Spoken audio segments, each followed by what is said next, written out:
নানু ভাই, আমি সিদ্ধান্ত নিয়েছি আগামী ৩-৪ মাসের মধ্যে তোমার বিয়ে দিব। তোমার মতামত কি?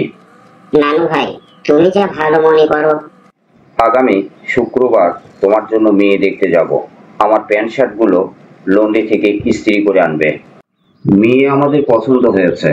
আগামী শুক্রবার বিয়ে। আপনি কি বলেন? আপনাদের কি কোনো চাওয়া পাওয়া আছে? যদি থাকে বলতে পারেন। বাদল আমার একমাত্র নাতি। অনেক ধুমধাম করে বিয়ে হবে। আমার একটাই দাবি, ৩০০ জন বরযাত্রী নিয়ে আমার নাতি বর সেজে আসবে আপনার মেয়েকে বিয়ে করতে। ঠিক আছে, আমার কোনো আপত্তি নেই। আগামী শুক্রবার বিয়ে হবে। আমার স্ত্রীর ভাই খুব অসুস্থ ভাই, হাসপাতালে ভর্তি আছে।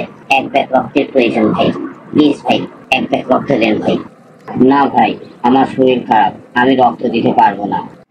আমার স্ত্রীর ভাই খুব অসুস্থ ভাই, হাসপাতালে ভর্তি আছে। এক ব্যাগ রক্তের প্রয়োজন ভাই, প্লিজ ভাই, এক ব্যাগ রক্ত দেন ভাই। ভাই, আজ আমি খুবই ব্যস্ত আছি, খুবই ব্যস্ত ভাই, খুবই ব্যস্ত। হায় রে সমাজ, যে সমাজে এক ব্যাগ রক্ত দেবার মতো লোক নেই, সেই সমাজে আমরা ৩০০ জন বরযাত্রী নিয়ে বিয়ে করতে যাই।